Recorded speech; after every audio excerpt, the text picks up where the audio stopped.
All right, everyone. Good afternoon, good morning, good evening, wherever everyone is joining us from. Welcome to this session of the Physician Wellbeing Q&A series.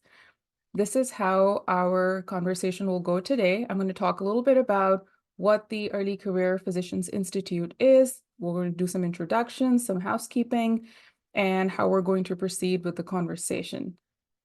So my name is Dr. Amna Shabir. I am a certified wellness and life coach. I'm also a geriatrician internist. I am an ex-primary care physician. I always like to mention that. I'm also a mother to two young girls, and I am the founder of the Early Career Physicians Institute. The Early Career Physicians Institute was really founded to help early career physicians as they transition out of training, and they are in the critical first 7 years that follow. How do we help early career physicians? It's through coaching, which is CME funds eligible, through workshops, and through a variety of free resources. This Physician Wellbeing Q&A series is also a part of those efforts. So we invite guest experts that share valuable insights on specific topics and leave you with really tangible, practical tips that you can apply in your day-to-day. Some housekeeping rules. This session is being recorded and replays will be shared later on. If that makes you want to go ahead and anonymize yourself in any way, that's completely up to you. This is a place I want to create safety for everyone.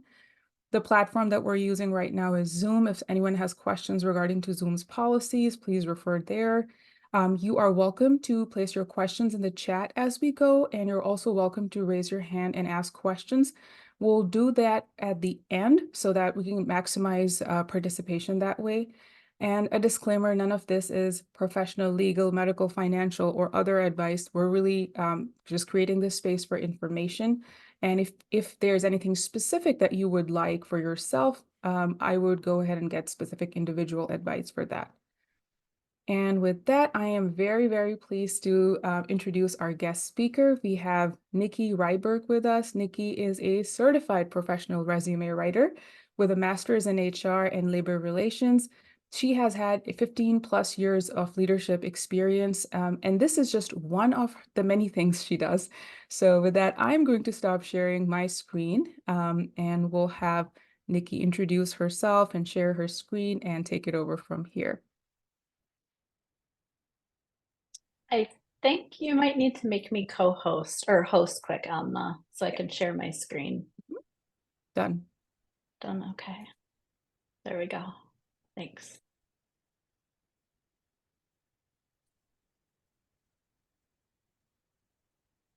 Well, thank you so much, Amna, for having me, and for everyone who is participating or watching this later. We will be focusing on the 3 most common mistakes that physicians make on their resume, and we will also get into the difference between a CV and resume. So I'm excited to kind of dig in, and I will be sharing these slides with Amna later. So for anyone who signed up, she will email this out. So don't worry if we kind of get through things a little quickly, or if some of these links you don't quite take notes on, you'll have access to all of it later. So today we'll talk a little bit about me as well as my industry. I think it's good for people to kind of know what options are out there. I want to talk about resume and CV basics, some of the common mistakes, and then where you can go from here. So I always like to just start with kind of chatting a little bit about myself. I know before I usually take people's advice into account, I want to know about their background. So I do have quite a bit of certifications and degrees in this area.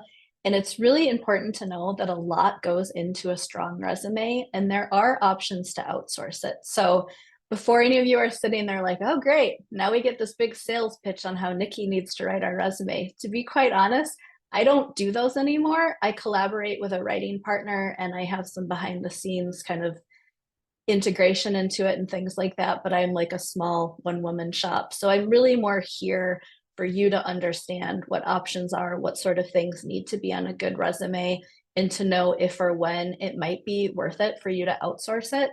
So most of my hands-on writing experience with those in healthcare have actually been MDs that want like out of healthcare, or they're like consulting for an insurance company. They want to serve as an advisor to a startup and some things like that. Because What we'll talk about today, which is typically kind of geared around clinical practice, those resumes would be very different than something you would want to market should you want to consult or do some other things with your background. So that's kind of a little bit about my experience. I strongly recommend, if you're on LinkedIn, to check out Denise Hemphill. I don't know her personally, but she was recommended to me a couple of years back as someone who really specializes in physician and healthcare fields.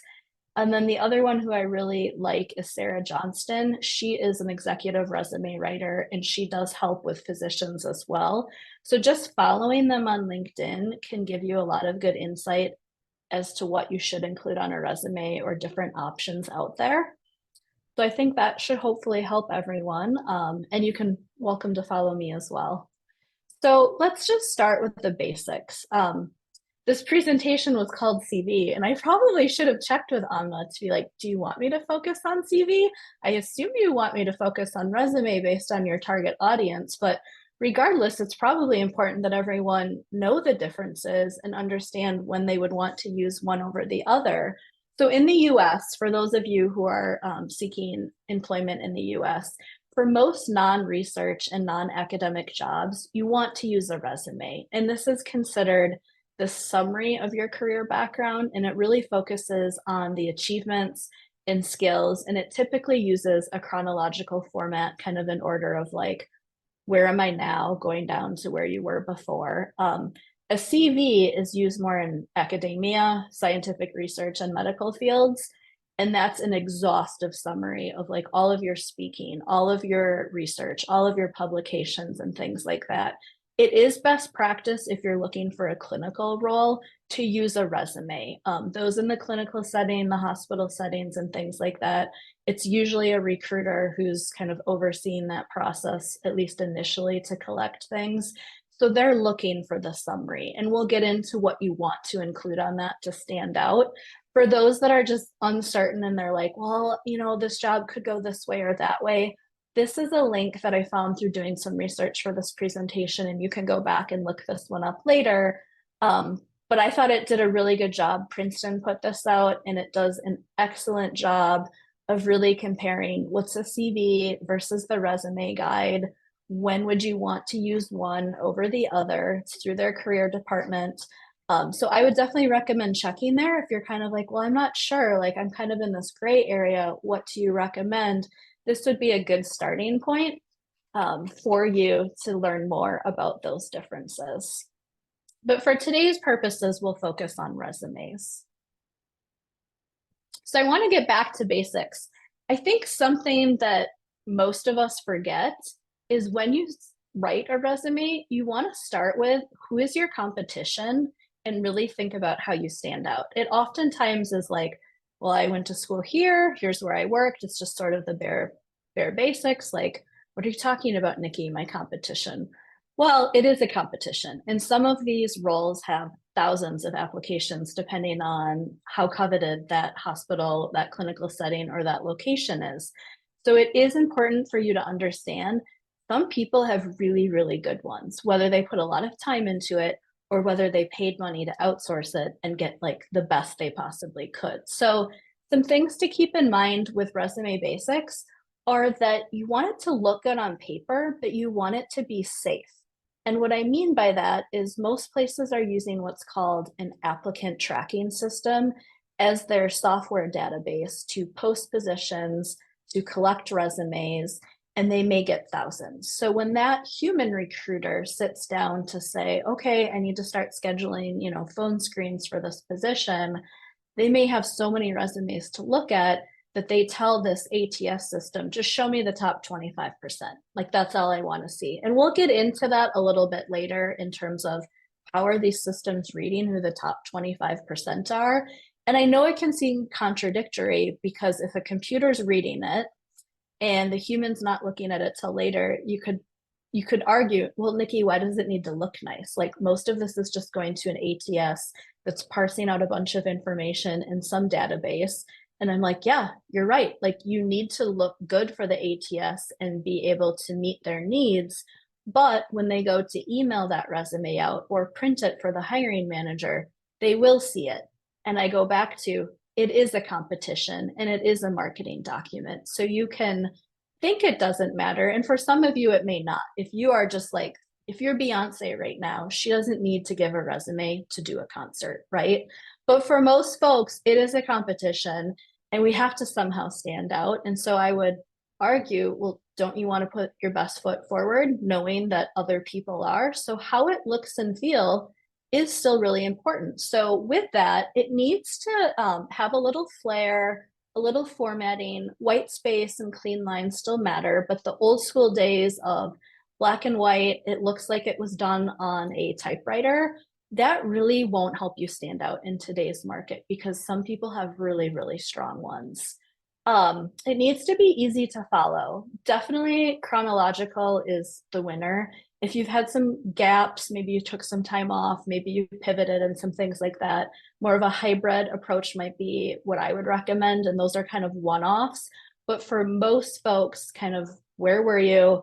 Where are you now? And having it be really easy to follow in terms of what's your story and timeline becomes super important. And then the next step is to really market where you're going. When that employer or recruiter looks at your resume, do they picture you doing the job you're about to go to? It's important to show you did a good job on where you've been, but if you've been going through training, going through residency, going through different internships and specialties, you want to really focus on the job you're hoping to land and that specialty. And so they should picture you in that role, and you should definitely make sure to have some keywords pop out so they automatically think like, oh, look at all this great OB stuff on this, gal who wants to be an OB in our practice. So we'll talk a little bit about that too. There's some kind of tips and tricks there that I have to really stand out in that capacity, but start to think about, how do I do that on paper? Like when I look at this for 5 seconds, which is the average amount of time someone will look at your resume, do I stand out for what I'm going for? And if you don't, it's time to swap some stuff out so you do. And then you need to prove it. It's really important to show it.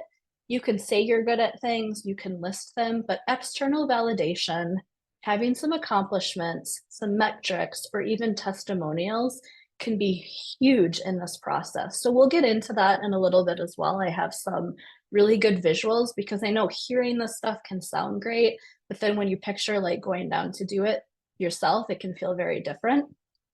So the number one mistake, and this isn't just physicians, honestly, but it's a lot of folks right now that are seeking jobs, is that they have an outdated look and feel. So there's a website here I want to pull up once I go through the rest of these bullets to show you what modern day ATS friendly resume templates look like.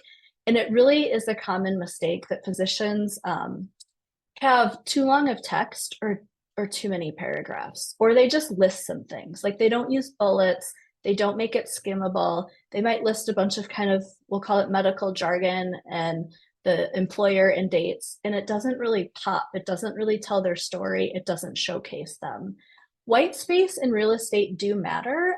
You want things to pop so that when they look at it for that 5 to 8 seconds, maybe you have the key things bolded or you arrange it in a visual way that really shows them like, I can do this job that you have posted right now. And it's a marketing document, and the better of a job you do marketing yourself, the more results you will have. And so for what it's worth, your competition may have this. It averages anywhere from 100 to 3,000 to have one done for you. I am not here to tell you you need to outsource your resume to have a strong one, but if you're a very busy working professional, or especially as you start to go up the ladder, or that's how a lot of my clients came to me, is they're like, I'm working full time. I just want this advisory role. I don't want to take the time to figure out how to change what's been working for me clinically for the business setting. So just know that some folks could be having this done. So if you kind of take the logic of, oh, I don't know, they're hiring more than they have bodies for, like, who cares? I'll just throw this together on a piece of paper. Just know, again, it's a marketing document, and who markets themselves better typically can get that first foot in the door, or they can stand out in the interview. And I would also tell you, everything that goes into this process will help you in that interview because it's starting to train you to think like that hiring manager or that employer and how to best demonstrate you can meet their needs. And then really tailor it to only the position you're applying for. So you want to choose what we call your highlights reel wisely and simply with bullets. So Job Search Journey was actually a website that was initially created by Sarah Johnston, who I referenced earlier in this presentation. She is like the guru of my field, and I really respect her. So they put together this great website, which includes resume templates available for purchase. You don't need to purchase one. You can make your own. Like, I'm not saying you need to buy one to stand out, but all of these are ATS friendly, and it just gives you that initial feel of what resumes look like versus kind of the typewriter ones that I referenced earlier. And yes, physicians are using things like this. Yes, your competition is using ones that look and feel like this. So whether you take your existing document and use some paragraph formatting to make it stand out, or you go out and purchase one from a site like this, it's like less than 20 bucks. I would recommend doing that because it will really help you shine on paper. And when you compare these to ones that don't have colors, don't have bullets, have too much paragraph or too much words, you can see why something like this may stand out more.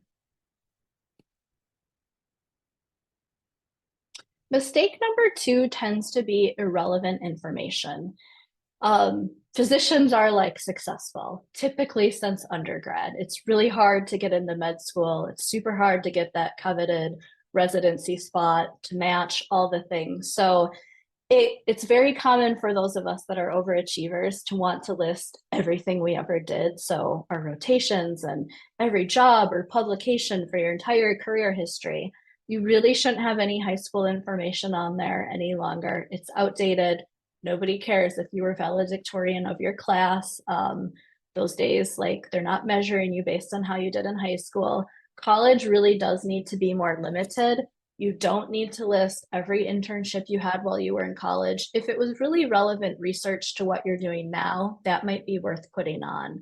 Or if you got like a really esteemed award, that could be worth putting on. But listing every scholarship or every honor you had, you really need to get those off because they're irrelevant. And it's very common with those that are high achieving to go back to the beginning and list everything, but it's time to start to take some of those off.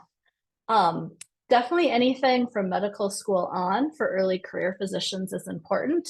If there's folks on this call that are, let's say, 10, 15 years out of school, that stuff becomes a lot less relevant, and it's going to become crucial that you focus on the job you have now or the one right before it. And I have some really good visuals later of different wording of how physicians have done some things like that and how to do accomplishments.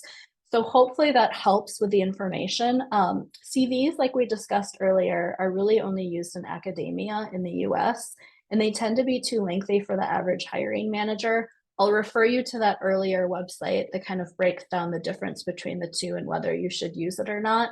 But for clinical practice, I would recommend streamlining the CV if that's what you've been using to a resume to only include the key details, such as we're covering today. And you want to be strategic about what to include and why. And you really need to focus on the keywords that the employer needs. So when you look at a job ad or you look at a job description for an open position, that's what your resume needs to mirror. So the nice thing is, because we live in a day and age where we have so many tools at our disposal, there is a website that already helps you do this, and it's called jobscan.com. There are a bunch of other ones out there. I'm not saying this is the best one. Frankly, I usually advise my clients, I think each site lets you do 3 for free. So I always tell them, like, check out a couple and do some freebies before you sign up if you need to at all. But this site is so awesome because it would let you upload the job ad or the job description and your resume, and it will give you a keyword score. So it will tell you, like, are you marketing enough to their needs? And it will walk you through some ways to do that. Now, it's not foolproof. Like, one could drive themselves absolutely insane trying to get like a 90% match on every job. And the HR in me is like, that's a huge waste of time. Other people are networking. Other people have nepotism at play. Like there's so many things that go into a hiring decision that if you take my advice to be like, well, I'm going to go back and just get 100% on everything, and based on what Nikki said, I'll get an interview, you're wasting your time. But some common sense approaches here would tell you, am I standing out enough? If you're not starting to get the callbacks you want, this could be a good place to start. It's also an excellent tool before you go into an interview, because again, I want to train you to think about what your employer needs. When we're job searching, it tends to be the very emotional process. Like, this is how we're paying our mortgage. This is how we're paying off student loans or getting someone else to pay off those med school loans for us. So we're not always thinking about what does the employer need, because we have so many needs invested in the process, but you want to think like them because that's how you stand out to them. And that's what your competition's doing. So if they are working with a resume writer, they are being educated on that process. They're being reminded of that process. And you don't need to pay someone to do that, but you do need to keep it in mind. So something like this could be worthwhile doing like 3 or 4 times just to kind of get a feel for, okay, I want, this cardiology position. Do I even like mention anything about the heart on my resume? Do I mention anything about like the key needs these employers need? It's a good gut check to see if you're doing that. Mistake number 3 is not having numbers or accomplishments or validation. So these can be harder when you're earlier on. Like, I won't lie, they become a lot easier as you get further established in your career. But simple things like patients seen per day, or how many scripts or treatment plans did you do? How many other folks did you collaborate with? I call this context. There's a big difference between somebody who sees 1 patient a day versus 40.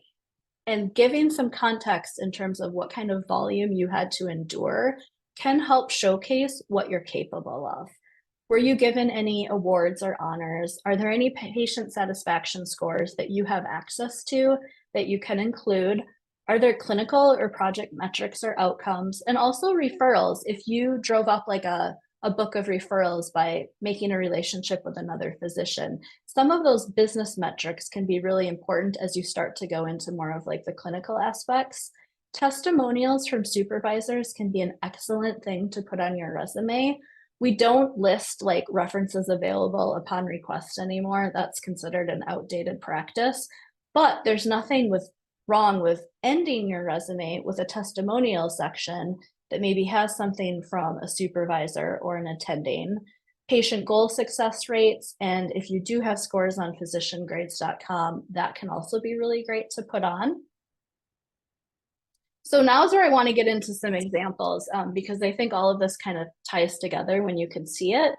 So these first 2 are very common formats that a lot of folks use, and these are what I wouldn't use. So the first one, very, very common. I think they must teach this in undergrad or at some point in med school. Very black and white.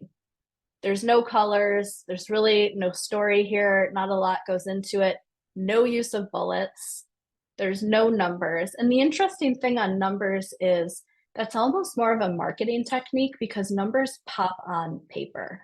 So when you don't have any, all the words tend to run together. And when you're quick skimming it, they're just like, okay, like here's where they went to school, here's what they did. Like, this person has a great background, but on paper, compared to competition that spent more time marketing themselves, they won't stand out. And so we'll show you some examples where people do stand out.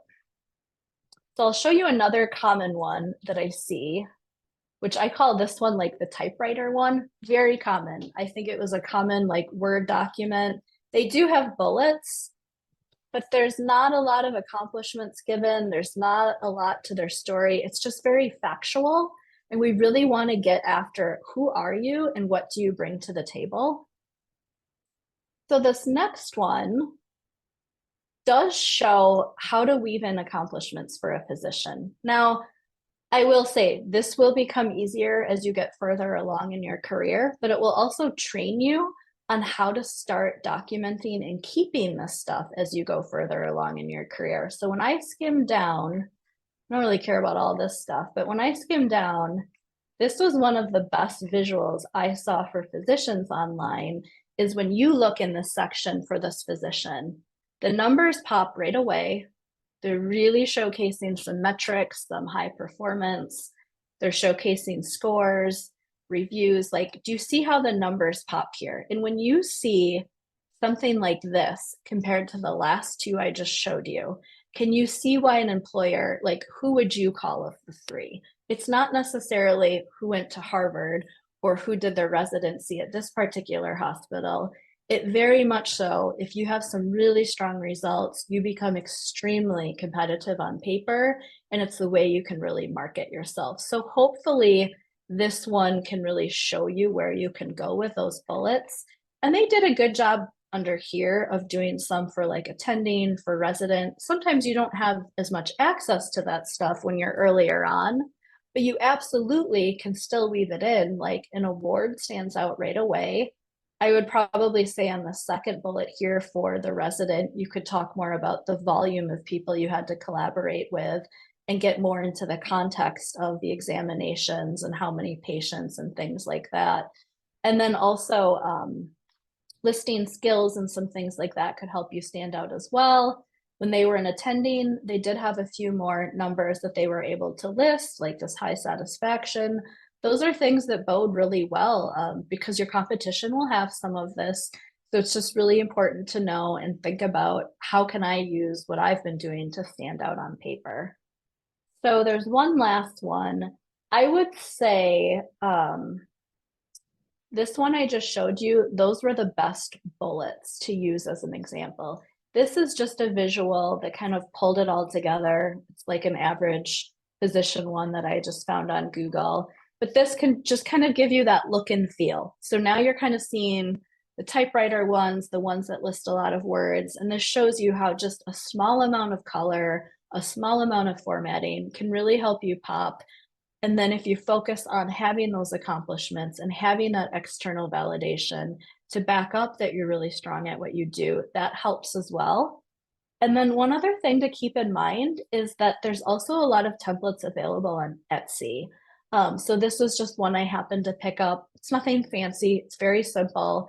Most folks could probably take their existing resume and retype it into something like this pretty quickly.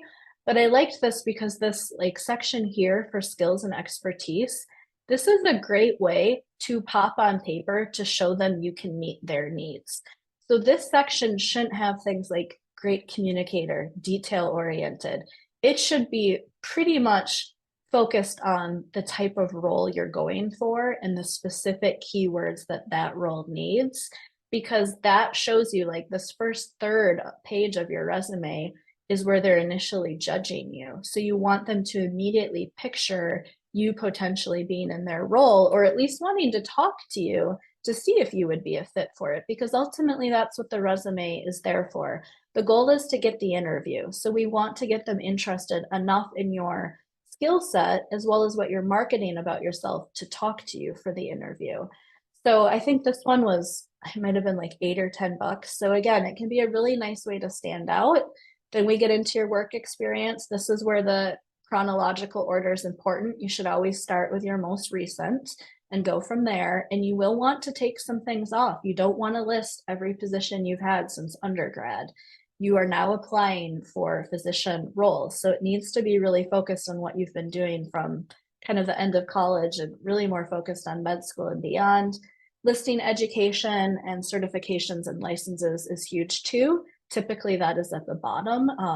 You'll see on some of those examples I showed earlier, they put it at the top, but they're really more concerned with, like, what were your results? What were your accomplishments in residency in those like first intern years? So keep that in mind as well for kind of the look and feel and flow.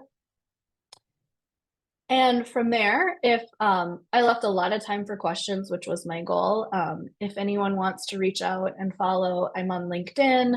I have an email list. I send things out maybe like 6-8 times a year. I'm also on Instagram, but I really wanted to give time for questions so that hopefully we can incorporate this information to be a little more specific to your situation. So thank you so much for having me, and I'm going to stop sharing.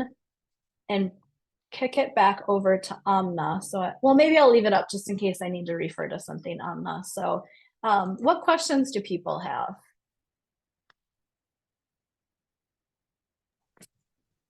Todd. I always have questions. Right. It probably doesn't matter what it is. I find it interesting, like the ATS concept with this, and I guess my question would be around, given the widespread physician shortages that are out there, I I guess I would be very concerned. Like, are recruiters really using that as a tool to vet out potential applicants I think for physicians? it's going to depend probably more on where the shortages are. Like I'm based in Madison, Wisconsin, and they like have no problem filling things here because it's such a coveted location. Sure. So more popular locations or clinics or hospitals will use one because recruiters are typically, they're not just doing physician placements, they're doing nurses, they're doing business. Like they have so many things on their plate, they don't have time to look at all of these one-on-one. So unless you have a network connection that kind of put that word in for you, they probably are using an ATS. Now, a smaller hospital in like a rural area that like can't get anyone to apply to save their lives, they probably aren't because they're out there trying to do anything they can to get some interest. So it's going to depend on your situation and how competitive it is, as well as the location. That's interesting. I Oh, wow. I find that fascinating. I would want to talk to like anybody in HR who's recruiting physicians to say, stop doing that. Like you probably should look at all of them because you might be missing some superstar by vetting out that 75%. It's really interesting. Sorry, that's just, I guess, a No, soapbox comment. and all of those physician recruiters, like some are better at their jobs than others, right? Just like any of us. Like, so you're going to have the good ones that do that, but you don't know behind the scenes which ones are or are not. So best practice would be to prepare for worst case and hope for the best, right? But if they have someone or if they're outsourcing it and you just never really know. So it's just important, like if you put a bunch of like fancy like logos and fancy things on it, it just won't get read as well. And also for anyone who is applying, you know how when you apply and then you're like, I have all this in my resume and now I have to retype the darn thing again.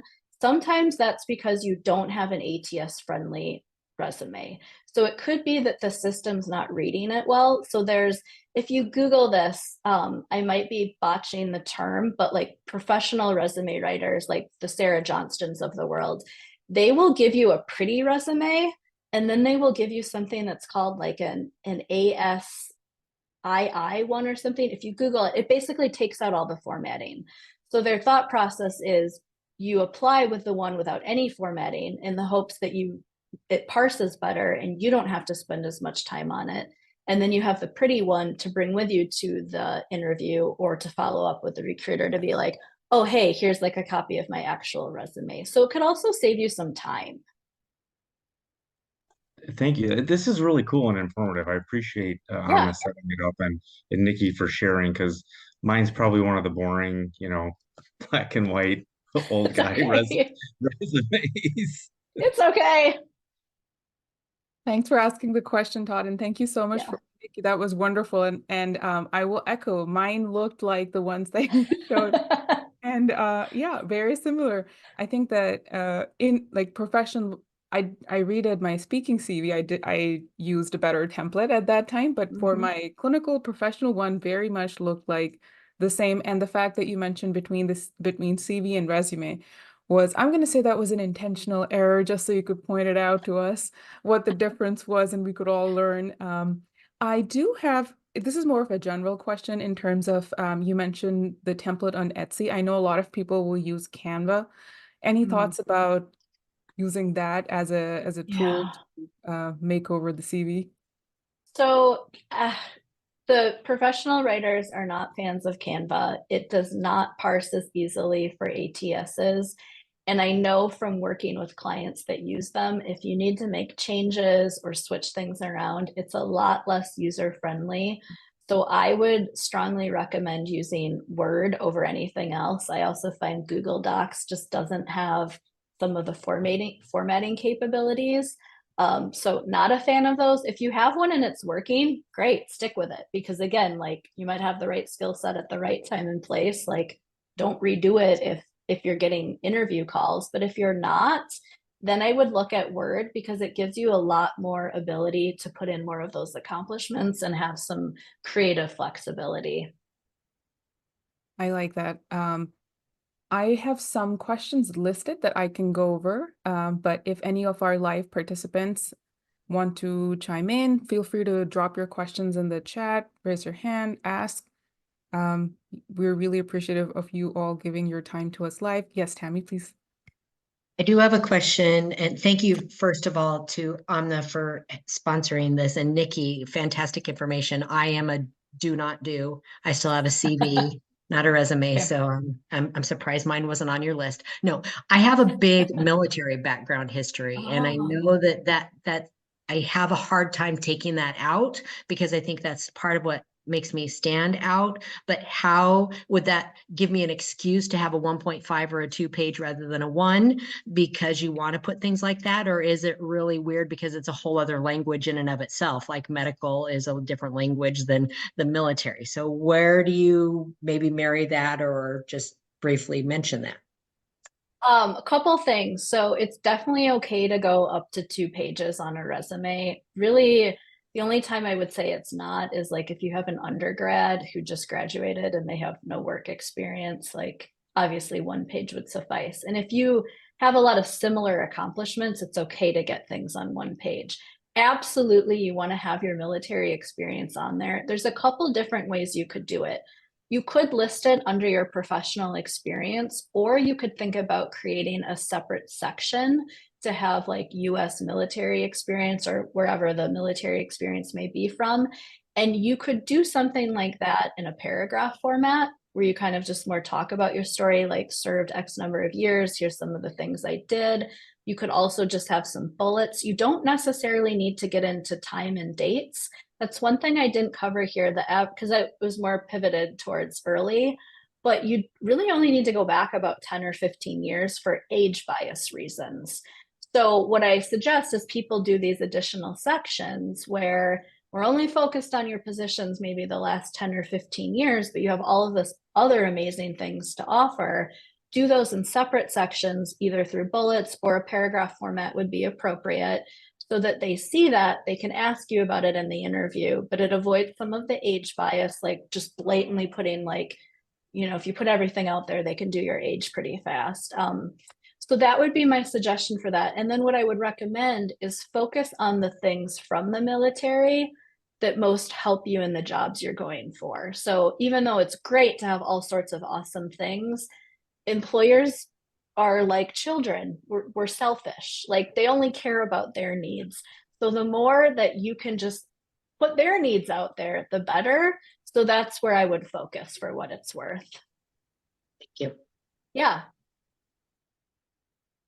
That was a really good question. And on the same lines, I have a question. I have some questions that I feel like are all falling under the same umbrella of what to include in the skills section. And sort of like when we're mentioning experiences on the resume. So I'm glad that you mentioned that it's okay for the resume to go up to 2 pages, because a lot of people were like, it's squeamish, like, how am I gonna scrunch my life and make it stand out all in 1 page? So I think this. What are some of your thoughts, Nikki, in terms of like what to include the skills section in specific? And I know that when we talk about physicians, they're surgical, they're non-surgical, there are lots of things. So how would you approach it? The skills section, I would really have mirror the job ads, the specific technical procedures they're looking for, the very specific skill sets. I would focus that there. And I should preface, I'm okay even going up to 3 pages if it's relevant. Let's say you have some speaking engagements or some publications that don't quite fit on page 2. I've had resumes go up to 3 pages. I don't think anything should go beyond that or you're not summarizing enough, but I'm okay if some of that is at the end, especially if you have a couple testimonials on. But I would say putting skills up above, like on how I did on some of the visuals I gave, those I would really look at that job ad. And that's where I would go back to like a job scan to make sure, like, am I getting the ones they need? Things like soft skills, I'm more of a fan of weaving those in through testimonials. Like if you have like a patient testimonial or like a supervisor testimonial that speaks to like how you're a good communicator or you have like a good demeanor with patients, that means more than you just putting great communicator under your skills section. So soft skills are best shown through proof, through things like your satisfaction scores, or also micro examples are great. Sometimes folks think on these bullets it needs to be these large scale, like I grew the practice by 20%. You can take a couple one-offs and discuss those. Maybe there's a big success there, or it led to something really cool, and you can have some micro examples in your bullets that prove that you're great. So hopefully that answers, like, the skills section should definitely be more about the technical aspects of the role. And then it's okay even if you went on to pay like 3 pages if you have good stuff to put. Yes, Todd. I guess I have three pretty simple questions. Kind of, I'll roll through them, I suppose. The first one, are there individuals who specifically specialize in physician resume writing and or CV writing? I would say Denise and Sarah that I mentioned like earlier in the presentation, those would be the two I would reach out to if you're looking to invest in having one done for you. They are considered, like, Sarah has a huge team, so she would have contractors on her team that focus just in physicians. So that would be who I would recommend to anyone on this call that wants it done for them.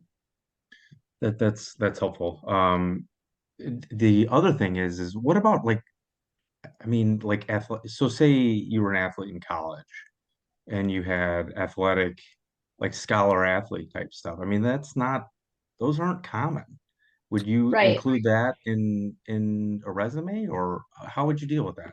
I would, but short and sweet. Like I'd Yeah, have it okay. under your undergrad and maybe it would just have like one bullet, like students at like full athletic scholarship or like D1 track. And maybe you had something really cool, like made it to the Final Four or got an award. It's okay to have those, but they need to be super short and sweet. Because I've seen resumes where it like focuses all on that. And then you're like, well, what have you done since? Yeah, Like for all of sure. your Yeah. good stuff's here. But yeah, like those are unusual, and it does demonstrate a work ethic and other skill sets that employers do like. So I would put those. Okay. And clearly some of these are very loaded questions, that may or may not pertain to the guy speaking, I suppose. Um, so the last one, sorry, I can't help myself. The last one, so I found it very interesting because I haven't done this in quite some time, honestly, like revamp my CV or whatever, like the picture of the stethoscope there. So say, for example, and I'm going to give you a very specific example. What if you wrote a book that is healthcare related? Right? Ooh, Would you put like, so I mean, Amna knows I wrote a book. There's the book. Would you put yeah, that up there in I lieu of the would. stethoscope? Okay. Yep, I would. I've even seen some of my clients have put the logos for each company they worked at by the employer info, and it really did look nice. But for those of you out there that are like, I'm already kind of freaking out about this and I don't have money to pay someone to do it, don't feel like you have to do this to stand out. But like in Todd's case, writing a book and using that, again, it's a marketing document. I would, because that would look really good. So I would definitely go for it. Okay. Pictures, yeah, go ahead. Because I never would have thought of that. I mean, I just, it's very, very informative. I appreciate you both. Pictures are still a no-no, which is really fascinating because I would recommend all of you putting your LinkedIn like hyperlink on there so they can go right to LinkedIn. But for discrimination purposes, they don't want pictures on resumes just because it brings to light a lot of EEOC categories, even though as soon as they go to your LinkedIn, they're seeing it. So it's kind of like contradictory advice, but I just wouldn't put it on. That a lot of the Canva ones have pictures on there. I would really do a picture if you have a bio, like if you have like a speaking bio, like that would be great to have a picture on. If you're trying to get a board position, putting a picture on more of that kind of bio. But the true actual resume, we want to keep as many of the protected classes like age, race, religion, all of that stuff off. It should just be focused on what the employer needs. I really, that was going to be my next question. Thank you, Todd, for all your questions. And I was going to ask about the picture because I had received that question, should we put it on the CV and not? And I just want to add a pearl over here based on everything that you shared right now, Nikki, and as a current and former, we've all been early career physicians. There are so many things that we tend to overlook, such as those patient satisfaction scores and such as the patient comments. And I don't think like, I mean, my last quarter at work, I had 100% patient satisfaction scores, and I have the email and all the like verification to prove that I did. But at that time, like my rating and all the reviews, I don't have access to it. When I was practicing primary care, it was all on the page. So this is for anyone who is right now in a job that are they're maybe trying to think that they want to pivot, change, or anyone who's about to start out of residency and fellowship. This is a good reminder that maybe if something stands out, I would screenshot it, keep it safe, start building your portfolio as an early career physician, because these are all the things that you can leverage later on. Because a lot of times when I'm doing the work surrounding burnout and moral injury, self-worth is a key thing that keeps coming up. And when I talk about, well, look at you, you're such a great candidate. Why would this person is lucky to have you? And then the answer is like, how and why? And part of that, the bedside manner, your scores, your ratings, your reviews, these are how your patients are perceiving you. These are exactly you demonstrating your communication skills in real time. So for the folks that are joining us live and for whoever's listening to the replay, please remember to keep adding that information to your portfolio so that you have it accessible to you later on as leverage, as part of your marketing document.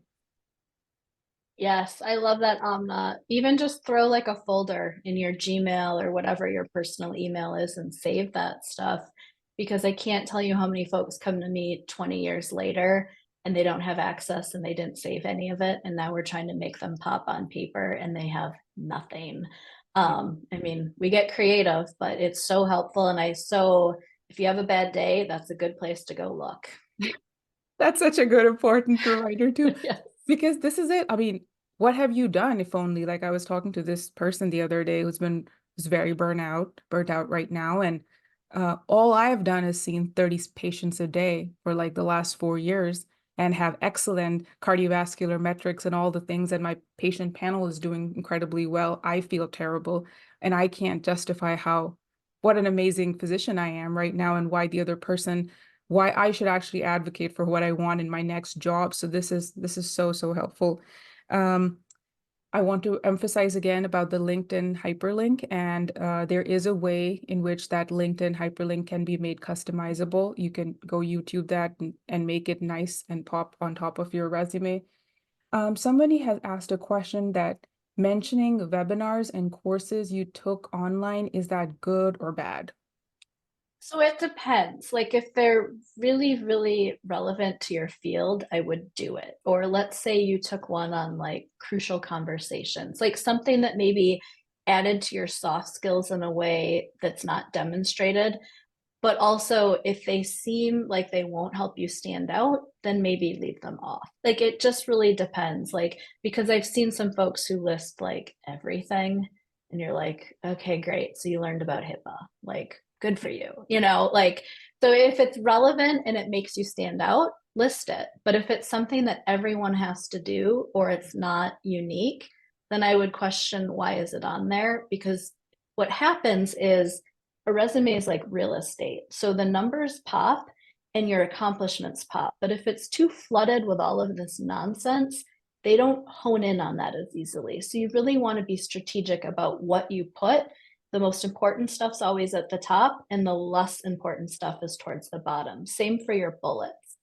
So I definitely would put them if you think they'll help you stand out for the job, or if the competition doesn't always have it, for sure. I like that answer. Um, since we mentioned LinkedIn, and I know that we're sticking to CV and resume, but as we jump to LinkedIn, are there some things with your experience that you've seen and you go to this person's LinkedIn profile and maybe the resume was good and then you open the LinkedIn profile and there's an instant like gut reaction that you have to something. Anything you recommend we not have on LinkedIn, or like typically that might be too broad of a question, but where do your eyes navigate to which part on LinkedIn, just so that our audience can maybe work a little bit better on that section? On LinkedIn, having a good headshot's key. And as a physician, I mean, most of you probably get professional headshots anyhow for websites and your badge and whatnot. I would have a good headshot. Your about section should be in first person, like I statements, and it should tell a little bit about your story and you as a human, a little bit. So make that a little more personal, because what happens is your future teammates are Googling you. Like that hiring committee, before they go out to dinner with you and your spouse, like they are probably Googling you. They kind of want to know a little bit about you. So it's okay for that to get a little more real and be professional. And I joke that LinkedIn is like the first date. So you want them to like what they see, but you also want them to see some new stuff on your resume. So I would not post your resume to LinkedIn. I would have accomplishments and things like that, but have more on your resume.